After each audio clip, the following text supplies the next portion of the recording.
Marni's here, let's start your day. Fabulously flawed, we're lighting the way. Monday to Friday, new episodes with laughter and love. Let's start the show. We're shaking things up. Don't let anyone dull your sparkle. Motivation, inspiration, and fun. Fabulously flawed, everyone. So shine a little brighter. Grab your smile and sing along. The show's about to start with Marni, your host. You can't go wrong.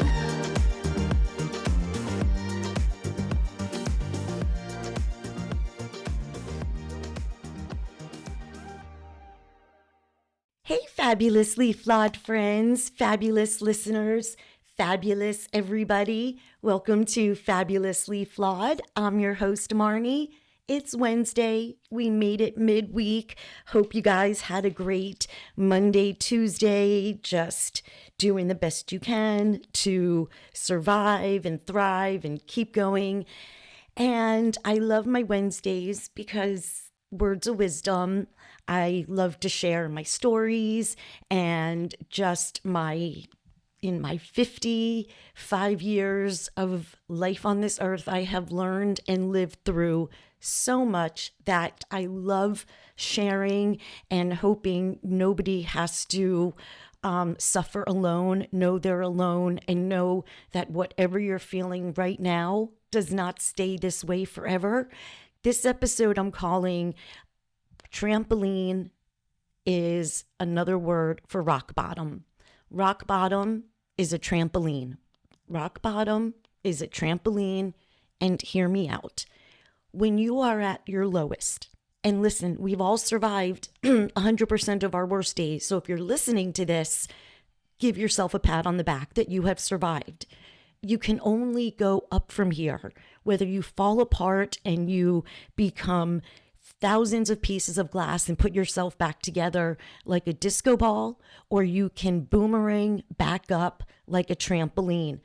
And I'm going to share another one of my stories. I've talked about it before, but another reminder, where you are now does not stay forever. So I think it was Monday's episode I was talking about, or last week, where my daughter had to come rescue me when I didn't know what I was going to do. And it was just that suicidal ideation that kicked in 2021, but not the first time I've had that. When Taylor was 3, this was 2003, and I had been married, divorced, and married to my current husband. And there was a time where we were not together for a few months here and there, like a month. We would not be together, and then we would be together. So it was a constant on and off. But in 2003, I was evicted for the second time in my apartment that I had with Taylor. Now, Jay was always there to pick me up when I was evicted the year prior. Of course, Jay got Taylor and I an apartment. He got us another apartment, but my lack of awareness on how to handle money, not understanding anything really about savings. It was more about just survival. And I was never, whether it was my ADHD and the impulsivity and everything else, just money management wasn't my thing. And I was also working, I was working in casting, auditioning people for commercials, and TR, my boss and best friend at the time, passed away 2 years ago, but he was opening up a children's acting school. So I didn't know what I was going to do. So I was at my friend Lori's with Taylor when she had she was about to turn 4. I'm sorry, it was the end of 2003 going into 2004, Christmas holiday, those 2 weeks, the in between Christmas, New Year's, that crazy time. So I stayed there with Lori and Taylor, and I thought she would say, okay, thank God she didn't. But I asked if I could live there with Taylor, and she was like, no. And okay, and it was kind of insulting, but whatever. So now I am like, what am I going to do? There was this guy, Jason. I knew him vaguely just from, Aventura in the neighborhood, and his parents were like multi-bazillionaires. So that's all I heard. at the time. How pitiful and how disgusting.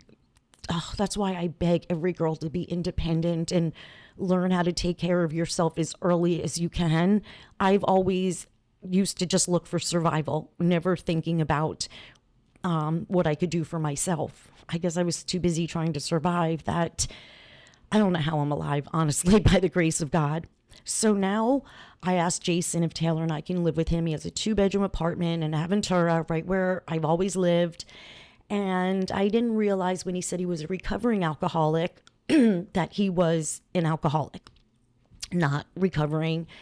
And this pattern of watching somebody drink and get so scary and angry freaked the fuck out of me. It was maybe 2 or 3 months that I lived with him.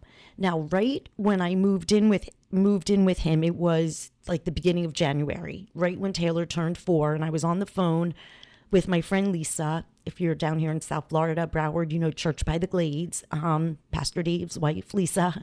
I was on the phone with her, and I was hysterical crying, saying, what am I going to do? I don't know what I'm going to do. I have a little girl.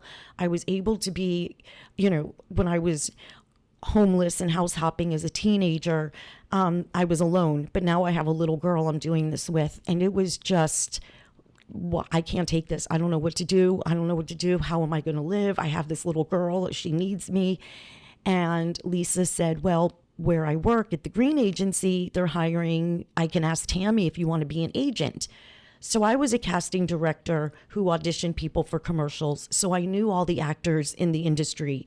I also knew the production company because I would sit with them on our callbacks. So I knew what actors booked, which actors were always on callback. Like I just knew that side. So to be an agent, I was an asset. I didn't look at it myself that time because I would have paid them to let me have this job. And I said to Lisa, really going from a casting director to being an agent? I mean, it was the best time of my life working in South Beach, representing South Florida's, Miami's best friggin' models and actors. So she said, well, let me talk to Tammy and Lauren. Those were the sisters that owned the Green Agency. And of course, they hired me. And my life, my personal life at the time, because I started like right in the beginning, the end of January, it only took a few weeks. My personal life was a shithole, but I drove 35 minutes, 45 minutes every day to the happiest place to work with the most amazing ladies on earth. And then it became too much after 3 months at Jason's house. And wait, was that it? Yeah, Jason, that's his name.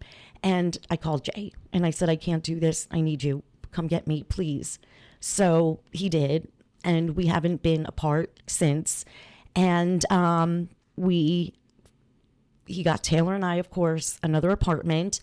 And at the same time, we were looking for our house in Embassy Lakes, which is here in Cooper City. And we got married in that house. And it was just, my dream came true. I was not healed. It didn't heal any of my mental health disorders, but my dream, I fought for my fairy tale. And I fought for, a long time for that fairy tale.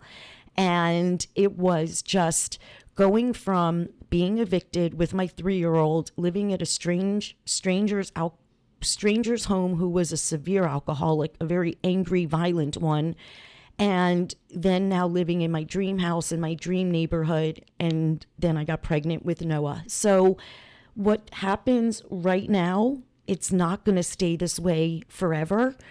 There's so much more to my story, which you go to my bio. If you go to fabulouslyflawed.com, you can click the link and the book is there, or you can go on Amazon, True to Myself. And this has been my life, a constant up and down, a journey of healing, because looking at who I am now, the fact that I would actually ever do that with my daughter is insane. The fact I didn't figure out how to properly budget and live below my means never occurred to me. So everything in life that happens to us is happening for us. The lessons I have learned are just astounding. But I do reflect sometimes when I would, present day, if I'm feeling something, I remember, wait, that particular time was so fucking hard. And here I am now with lights blinking behind me, reminding you guys to never let anyone dull your sparkle. And life is shitty sometimes, but life can also be beautiful sometimes. And it's how we look at it. If we focus on good, we see good. If we focus on bad, we see bad. You could go outside right now and say, ugh, it's so cloudy. Or you could go out and say, oh my God, it's not raining. Yay. It's how you look at things. But I promise you, rock bottom, that was my rock bottom. And it became my trampoline because I went to now marrying Jay for the second time. I know we were married before, got divorced, and married the second time, August 2004, after I left the alcoholic's house. So everything has a way of working out. Everything comes full circle. And if you're down now, I promise you're going to bounce up and you're going to say, she was right. I am like a trampoline. So check me out on YouTube, guys. Fabulously Flawed. Have a wonderful Wednesday. And remember to never let anyone burst your bubble. And never, ever, ever, ever, ever let anyone dull your sparkle. Sending so much love and so much peace. Thanks so much for joining us on this episode of Fabulously Flawed. If you're enjoying the show, please feel free to rate, subscribe, and leave a review wherever you listen to your podcasts. That helps others find the show, and we greatly appreciate it.